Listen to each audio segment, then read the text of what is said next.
Hey guys, welcome to Hellstormwargaming. Welcome to this very special video.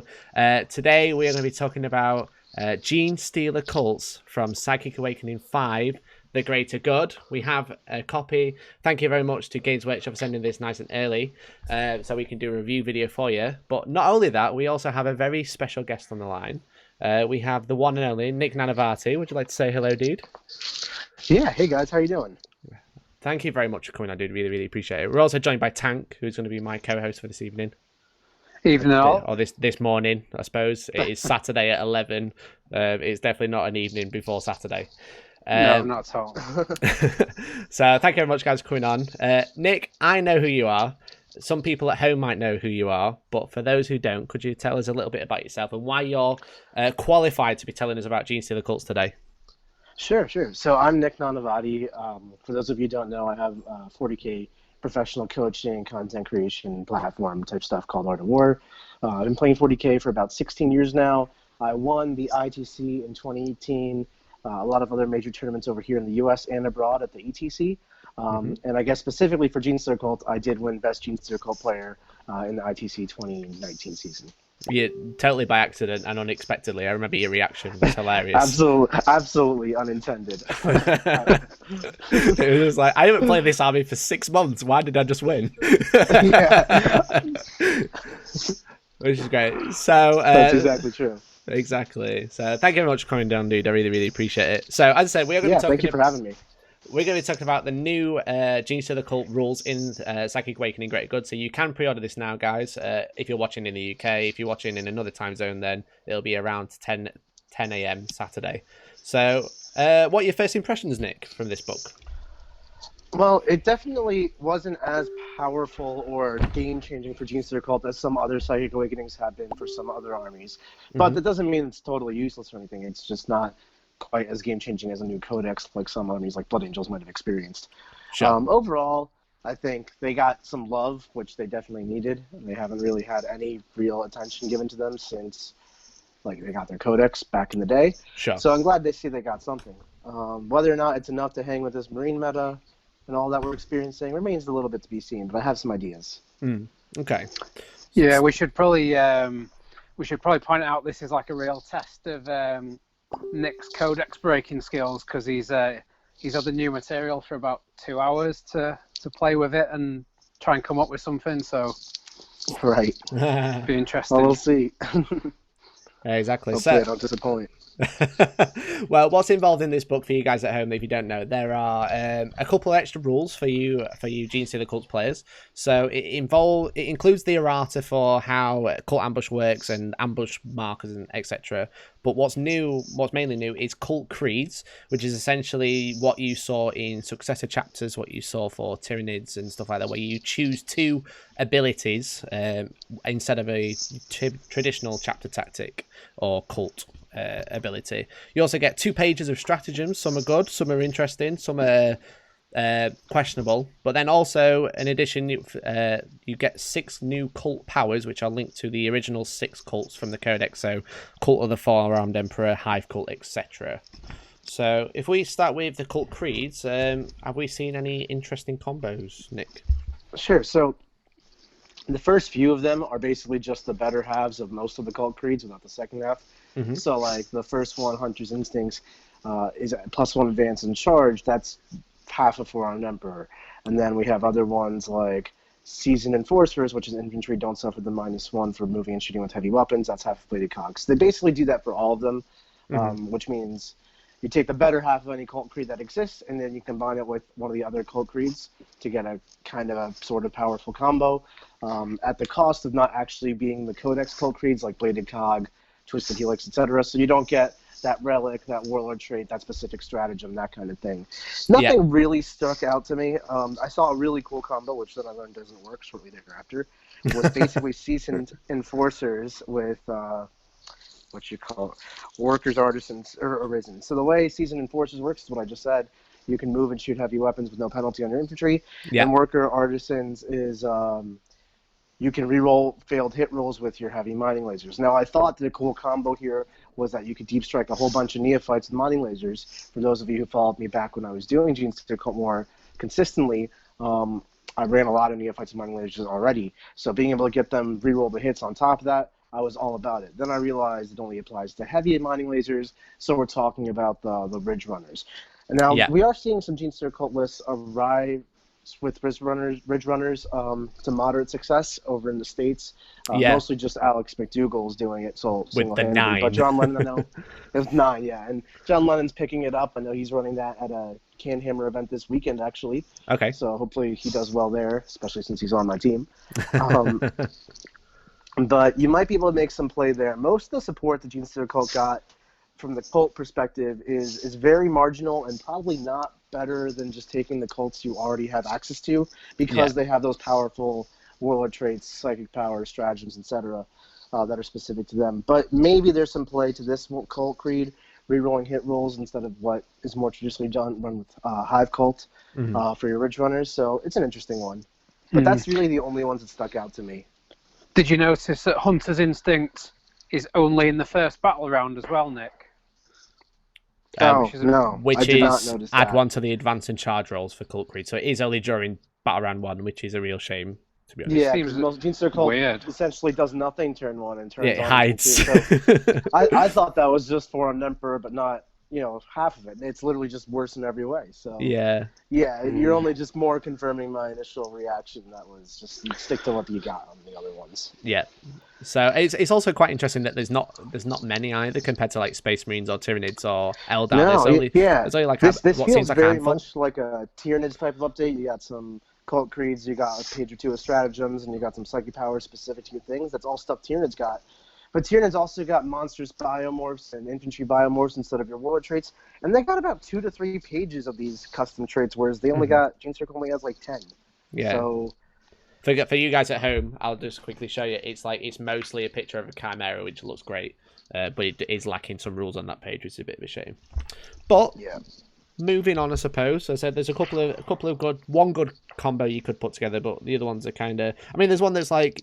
The poison blades, which I thought was interesting, with a couple of stratagems you could tie in when resolving an attack with a bone sword, a lash whip and bone sword, or cultist knife, a 6 to hit generates an extra attack, and you can tie that in with a stratagem known as Violence Unleashed, where hybrid metamorphs get +1 attack as well. So you just get a bunch of attacks, but they already have a bucket load. Did they need any more? Yeah, it's kind of you're not solving the problems that Genestealer Cult have with that. Like Genestealer Cult, fundamentally, they have no problem killing stuff in close combat. They're the most glass hammer army out there. So you're just going further and further down that plan of just I will kill you if I get to you. What they needed was that wasn't the problem. They needed more delivery mechanisms, didn't they? Not more attacks. They needed more delivery or less reliance as an overall army on having to get there and trade with people. Basically, there's only 1 or 2 ways to play Genestealer Cult right now, and they needed more play styles. For such a unique and deep book, it only has 1 or 2 viable ways to play it, which is a real shame. Yeah. Yeah, big shame.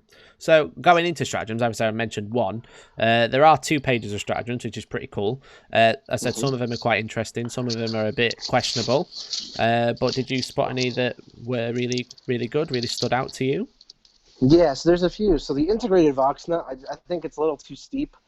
Basically what it does is it extends your Jackal Alphys range, which is normally a 6-inch aura of +1 to hit. It turns it into an 18-inch aura of +1 to hit against one specific target, of course, because that's how Jackal Alphyses work. But it's pretty good because Genestealer Cult is an army that naturally does want to spread out, be all over the table, play all the objectives at once, that kind of thing. So having all your units trail all the way back to a Jackal Alphys can be very cumbersome and inconvenient, especially when you have things like the Ridge Runners who, they're 3 models in a unit at most. They're not trying to chain back to a specific point. They want to be where they want to be. So it's not bad, but 2 CP is a little steep there. Yeah. And there was a few other ones that I saw, just trying to go through it. The Claim of this one is interesting, Commanding Amplification. It was basically an extra 3-inch aura on the no deep strike bubble. So Clampus is an aura of 12 inches. You can't deep strike them, much like a Space Marine Infiltrator or a Phobos Captain, something like that. And then this being a 15-inch aura. So with respect to the current meta, not many armies are trying to deep strike in and do stuff. It's pretty much just Raven Guard Sends are the only ones that really do that. Yeah, or Genestealer Cults himself. or other Genestealer Cults, but really they're not too seen at the moment competitively, barring a few players who've not moved on. But, you know, as the meta adapts, as the game evolves, as the game changes, different things come in under flavor. So this is a rule that might not have a good place in the meta right now, but could be hugely important in the future. So I'm holding my breath on that one becoming useful as the game evolves. There's a couple others, too. Sure. The Ridge Runner list I've been kind of talking about, it got a little more support. Raking Fire is 1 CP, lets you add 1 to your hit and wound rolls. It's not particularly amazing. It's only for your heavy stubbers, so yeah. Me and Tank were laughing about this one just a few minutes ago. 18 heavy stubber shots, +1 to hit, +1 to miss. Hey, what is it? Yeah. I heard. It's not. It's 1 unit. So, do Ridge Runners stay as a unit of 3, or is it? Do they split into? Oh, okay. Well, that's not too bad. So, 18 heavy stubber shots. It's 1 unit of 3, right? So you do get 18 heavy stubber shots. Yeah, it actually does have some play. Oh, that's okay. We thought they were one of those squadrons, you know, where they became a separate unit when they hit the table. Yeah. No. That's So being that it's 1 unit of 3, you do actually get 18 shots, +1 to hit, +1 wound. It can do something. It's not terrible. I don't want to write it off just yet. Yeah. The Cult Psyche is probably my favorite one thus far. It lets you. I'll just read it aloud, actually. Go for it. So lets 1 Cult Magus from your army. That unit can attempt to manifest 1 additional Psyche power in your Psyche phase. So 2 powers, and 3 if you have a familiar with them. When a Psychic test is taken for that unit, add 1 to the total for each other friendly Cult Psyker unit within 3 inches to a maximum of +3. You can only use the strategy once per battle. So you use it on a Magus at the start of the game, and you have +1 power for the entire game. So that's already really good, because Genestealer Cults are an army where pretty much all their Psykers know 2 powers plus Smite, but they can all only cast 1. So this is a real problem that they face, so I'm glad they did something about it. And then on top of that, Genestealer Cults actually have spectacular powers. Might from Beyond's amazing. Psychic Stimulus it opens up entire doorways because it lets you advance and charge. And then Massive Gnosis is also very good. So the problem with those is they're all 6s and 7s, which isn't so bad, but they definitely fail. Anyone who's played a Psychic-based army will tell you 6s and 7s are not reliable. Yeah, exactly. So you can get +1 to cast from the couching is really good. There is a Cult Creed which is interesting. It lets you reroll 1s for Psyche tests. Yeah, that's one of the custom ones, isn't it? Yeah, so maybe you could make a custom Cult Creed and get a little play out of that there, especially if you're taking a small battalion Genestealer Cult with like 2 characters and 30 Brood Brothers. And then again with this stratagem, like even if it's just a Magus and a Patriarch, which is very common for a lot of battalions thrown in there as their HQ setup, you're going to be +2 to cast with your Crouchling, rerolling 1s on your Psyche test. All of a sudden, to pass Psychic Stimulus, which is, in my opinion, the most game-changing, potentially one, being able to advance and charge, goes off on a 4, re-rolling 1s. Now, all of a sudden, you can have your Twisted Helix Aberrants with the Clamavus over there from this other detachment, moving and advancing at +3 to your advance rolls, so 6 plus D6 +3, then also being able to charge. It's something I've done a lot back when I was playing Genestealer Cult more regularly, and that could be a really powerful combo. The problem in the past is, like, if you do advance and you fail your Psychic Stimulus on just a 6, they're just weighted, aren't they? just going to have no aberrant charge. You can't really base a strategy off something so unreliable. Even if it is moderately reliable, the downside to failing is just too high. Now that there's very negligible chance that you're actually going to fail a 4, rerolling 1s, also a CP reroll. Yeah, exactly. You know, you can make some plays happen here. Yeah, not only can you... I'm really a fan of that one. Yeah, I was going to say, not only can you make it like a pretty much guaranteed cast, but you can also make it a really high cast so it can't be denied as well.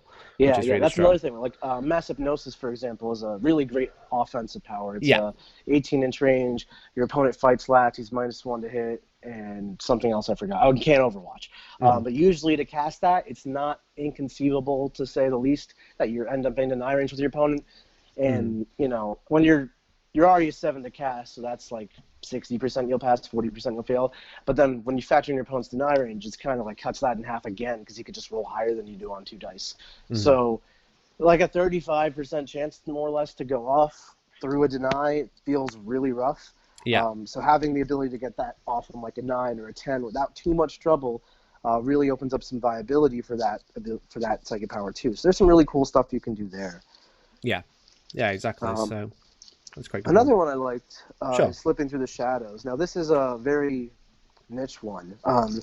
There's a cool Genestealer Cult trick you can do with a Sanctus I'm sure most people are familiar with the ability of the Sanctus to kill characters, especially Psychers, very effectively with the Sanctus sniper rifle. It's +2 to wound, does all that. But that's not the only use for a Sanctus. Sanctus has to have a rule which lets them perfect ambush for free out of reserve. Nice. So usually people will not use it on the Sanctus because it's just one dude who cares, and perfect ambush is a really important ability. Or they'll use it to double shoot their Sanctus and kill a Psyker, like I was just describing. But what you can actually do is give your Sanctus the Void Worm Amulet, which is a relic to ignore his Overwatch. Nice. Then have him show up, then perfect ambush, and make a charge out of reserves into like a Centurion squad, which would have, I don't know, 12d6 flamer shots and 72 hurricane bolter shots going into your very, very squishy Genestealer Cult. Yeah. So this is a great way around it. So there's some play there. And now that he can also just advance and charge and auto advance 6 with it, yeah, you don't have to waste your perfect ambush to deliver this Void Worm Amulet dude. You can just, or Sanctus, you can just launch him in there the old-fashioned way, save your perfect ambush for like an Acolyte bomb with like a Rod and rock saws, so you can get the whole combo off in one turn and actually kill a sense. So there's an interesting play there too as well. Nick, am I right in saying that you can build the Sanctus with a knife instead of a rifle as well? Absolutely. So, I mean, if you're going to build Sanctus with this as its primary goal in mind, you very well might just skip the rifle altogether. It's 5 points cheaper, and the dagger is not bad in close combat. It's -2 AP and 2 damage. Nice. It gets an extra attack, so he's not so bad. Nice. So I'm gonna say, have you got any more that stood out, or? I guess the last one I really, and I'm not so interested in this one, but it's useful, is Acolyte Hybrids 1 CP can advance and charge. That's genetic lineage. It's really interesting because they gave Genestealer Cults so many different advance and charge options all at once in different forms that you can stack together simultaneously. So we have this advancing and charging Sanctus, we have much more reliable Psychic Stimulus, and now we have this genetic lineage thing. So you can have a much faster Genestealer Cult army than before. So Genestealer Cult historically has always been, you go into reserves, you launch your charges, but that's more or less where your unit is because, you know, after that your unit will walk 6 inches and charges 2d6. If you want to redeploy, you had options to go back in reserves and come back down later on. Yeah. But now we have that little bit extra speed, especially with Twisted Helix and Claim Abysses for +3 to your advance rolls. You can really get going out of nowhere with all this advance and charge stuff. Nick, was there a Vigilist detachment that no one ever took where Acolytes could get out of vehicles and charge? That could maybe combo with that. Yeah, so to be honest, no one ever took it, right? And I haven't really read it in quite some time, so it's escaping me what it does specifically. The thing I'm not sold about it right now, and just off the top of my head, is that the vehicles that Genestealer Cult have access to are toughness 6 4-up armor. Yeah. That just cannot survive these days. Like people are gearing up to kill Iron Hands, Dreadnoughts, Imperial Fists, or an army. Like there's just no way for a toughness 6-4 vehicle to last even half of its shooting phase. So it's probably going to end up still in the this is really cool but not seen kind of category, but it is an interesting thing to go back and relook at. It's known as the Deliverance Brood Surge. I was just looking it up now. So Deliverance Brood Surge is historically taken a lot, but not is it? for that reason. They have +1 to wound as a stratagem, like Veterans of the Long War for your Acolytes. Yeah. Then they have reroll charges as a banner. So what you would do with the Deliverance Brood Surge is you take a whole bunch of Acolytes, you'd stack 4 on Emperor on them, so they have +1 to their advances and charges. Then you'd stack a Claim of This with that, so you get to a 7-inch charge on Deep Strike, you're +2 to charge. Sure. And then you have a reroll from your banner. So 7-inch rerollable charges. Pretty insane. Fairly reliable and don't require any CP, like perfect ambush charges. So people definitely did take that, but there is a stratagem in there and some synergy between them and Goliath trucks. I don't really remember what it does, but there might be something worth looking into there too. Yeah, I'll just say I've got it up here. It says use this stratagem at the end of your movement phase. Pick a Deliverance Brood Surge Goliath truck unit from your army. The Deliverance Brood Surge units embarked within that Goliath truck can immediately disembark if they did not embark within it this turn. If you do so, roll a d6 for disembarking. For each one, a model that disembarked is slain. And you can't go within 9 when you do that. So it's kind of like, essentially like a deep strike, but within the truck. Well, just outside it, so... Well, just outside the truck. It lets you move the truck and then get out, but then you still have to be 9 away. So yeah, exactly. It's basically just deep striking, but you brought a truck with you for some reason. I probably still wondered, not that useful. I wondered whether they could move for truck, then slingshot out of it, but that's a shame if Doesn't they look can't. like they can, sadly. Yeah. No, shame. Is there any stratagem that you noticed, Tank, or the ones we've already mentioned that thought were interesting? I think this is like the bulk of where the Genestealers are going to thrive. Is like the stratagems really change things, whereas the Creed didn't really. Yeah, the stratagems that Genestealer Cult have bring a lot of play to their otherwise very linear units, so that's really what changes everything. Yeah, the stratagems remind me a lot of the Tyrannid supplement, where they're very sort of specific to specific units. Mm-hmm. Yeah, I agree. So the final thing that, second to final thing, because Genestealer Cults also got a name generator. Because I'm going to generate a name in this chat. I got 2 dice right here. Have you really? Oh, Nick, I need you to do it right now before we go to the psychic powers. Do you want me to do it right now? Yeah, okay. I do. All right. So the first one, I'm rolling a die. Yeah. So 20, and then 23. All right, we have the Rouse Varnway. Rouse Varnway. Stupid name. I want to redo. I'm going to have to name this video now, Genestealer Cults Talk with Rouse Varnway. They're not as good as the Tyrannid names. No, 2 names are cool. What is this? So, Rouse, the psychic powers for the Genestealers, obviously you got 1 for each traditional cult, so there's 6 cults from the Codex. Which one stood out to you most, or which one do you think was the worst one? Or just the worst what you one, thought? we'll start out there. The poor Hive Cult, always drawing the short straw. Yeah. They have a weird mortal wound thing where you select an enemy unit within 18 inches, and you roll 1 dice for every one of your Hive Cult models within 3 inches of that unit, and on a 6 they take a mortal wound. Okay. So where this almost could have been cool, and I want to stress almost, is like you could take like 20 Brood Brothers, or I guess it had to be Hive Cult models, so 20 Neophytes or something like that, and lying in wait them right next to the other guy. So then you roll 20d6, and every 6 is a mortal. You get like, I don't know, 3-4 mortals out of it, and it's not so bad. But lying in wait forces you to show up 3 inches away from your opponent, and this is choose models within 3 inches of that unit, so it just literally can't work. Similarly, Perfect Ambush, if you want to use that way, even if you roll a 6 on Perfect Ambush, you're still 3 inches away from your opponent, 9 minus 6. So there's literally just no synergy for this thing whatsoever. Because if you're going into something, if you are within 3 of it, you've wrapped it, so you're going to kill it anyway, or you should have killed it. If you're in combat with it already, sure, but that's not the time you're using the psychic power. Yeah, exactly. Oh no, it's within 18 of the enemy unit. No, so you basically it's the range of the power is 18.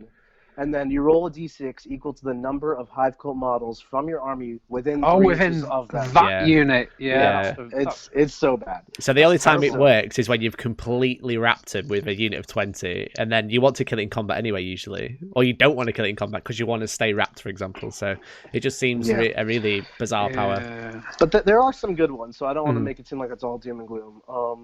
There's actually quite a few good ones. So, Cult of Four-Armed Emperor 1 is basically a tremor shell that you cast to your opponent. Now, it goes off on an 8, and it only works on enemy infantry, so it's a little more limited and a little unreliable.